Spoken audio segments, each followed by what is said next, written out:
Au cœur du monde fascinant du manga et de l'animation japonaise, là où les pages vibrent d'aventures épiques et les écrans s'animent de créations splendides, se dissimule un monde en clair-obscur, façonné par des réalités parfois dramatiques.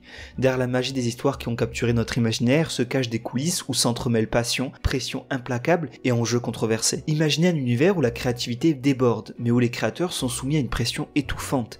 Des artistes de renom, des mangaka acclamés se retrouvent souvent pris dans un tourbillon frénétique pour respecter des délais exigeants, sacrifiant parfois leur santé au nom de l'art. Ces histoires captivantes qui ont façonné nos vies ont un prix souvent méconnu. En visionnant cette vidéo, j'aimerais avec le peu de visibilité que vous m'accordez, mettre un peu plus en lumière les problèmes obscurs qui sévissent sur le monde du manga et de l'animation, souvent associés à une démarche d'avidité et hypocrite de la part de la communauté. Ainsi, je vous invite à plonger au cœur d'une lutte silencieuse entre la liberté artistique, contrôle éditorial et pression communautaire.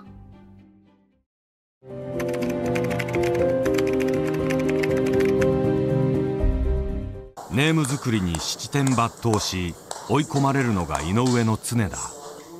この週は締め切り前日の水曜になってようやく下書きに取り掛かった。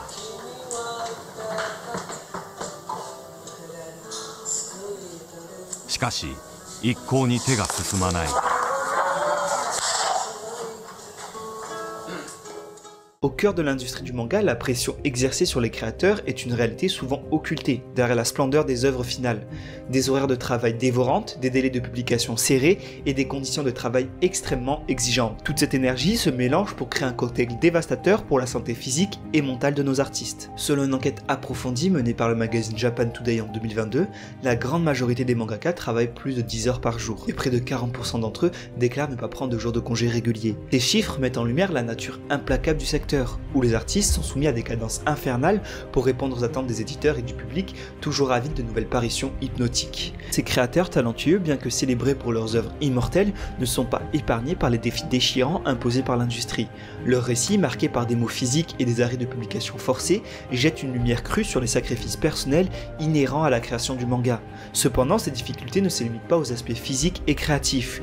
Dans un reportage saisissant du journal The Japan Times, la réalité financière des mangaka est mise à nu. Malgré le succès éclatant de leurs œuvres, certains artistes peinent à équilibrer les comptes, confrontés à des revenus instables résultant de contrats souvent précaires avec les éditeurs. Ainsi, le poids de la pression ne se mesure pas seulement en termes de pages écrites et de délais serrés, mais également en termes de précarité financière persistante qui touche ces artistes talentueux au cœur de leur carrière florissante.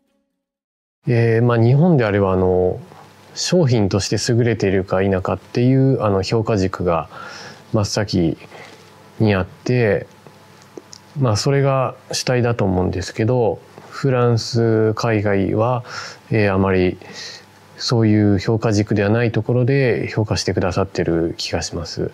よくアーティストとか特にフランスでは言われるんですけど、実はそのアーティストっていう言われると、あ、そうなんですかねっていう、僕はやっぱり商品を作る人っていう意識があるんで、自分の仕事は。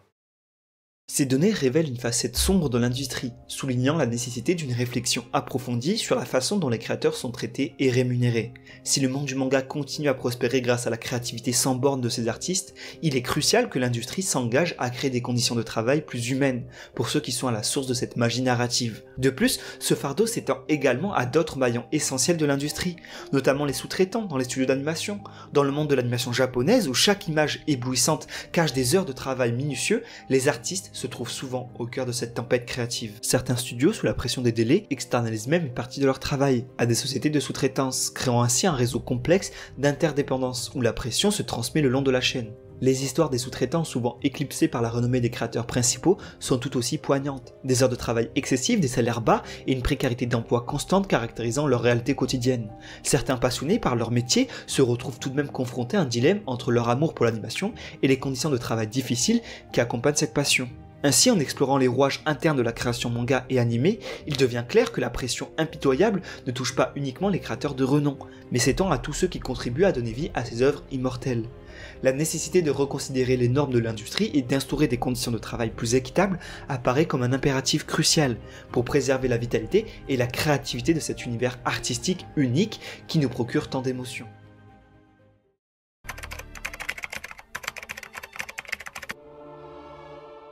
Bien que la créativité soit la pierre angulaire du manga, les éditeurs ont souvent un contrôle considérable sur le contenu des œuvres. Si les mangakas sont les architectes des mondes fantastiques que nous chérissons, leur liberté artistique est souvent soumise à une négociation subtile avec les éditeurs, détenant le pouvoir de guider les trajectoires narratives. Les mangakas, bien qu'inspirés par une passion débordante, doivent souvent faire face à des ajustements imposés par les éditeurs pour répondre aux attentes du marché ou aux préférences du public. J'apporte comme exemple le manga Berserk, qui a connu ses désaccords avec ses éditeurs au sujet du ton sombre et violent. Bien que son œuvre ait gagné en reconnaissance pour son originalité, elle a également été confrontée à des pressions pour adoucir certains éléments, illustrant ainsi les concessions souvent nécessaires pour la publication. Dans un article percutant de Manga Planet, des cas de censure pour les éditeurs ont été documentés, détaillant des situations ou des scènes où ont été édulcorées ou retirées en raison de leur contenu jugé trop risqué ou inapproprié. Ainsi, le contrôle des éditeurs sur le contenu des mangas, bien qu'inscrit dans une logique de marché, soulève des préoccupations profondes quant à la liberté artistique. Cette réalité complexe révèle que derrière chaque page imprimée se trouve un équilibre délicat entre l'expression personnelle des créateurs et les impératifs commerciaux, suggérant la nécessité d'un dialogue plus ouvert et équilibré pour préserver l'essence même de la créativité manga. Cette même créativité des mangaka danse sur le fil ténu entre liberté et contrainte éditoriale. La question de la censure se dresse également comme un autre défi à surmonter. Les éditeurs, gardiens des normes culturelles et commerciales, jouent un rôle crucial dans la modération du contenu. Cependant, cette régulation peut parfois s'étendre au-delà des ajustements nécessaires, éveillant des interrogations profondes sur la nature de la liberté artistique. Les cas de censure dans le monde du manga se multiplient, révélant une confrontation complexe entre les aspirations créatives des mangakas et les sensibilités culturelles et sociales. La transition de la plume des créateurs à l'œil vigilant de la censure forme un terrain de tension qui continue de définir les contours de l'industrie du manga.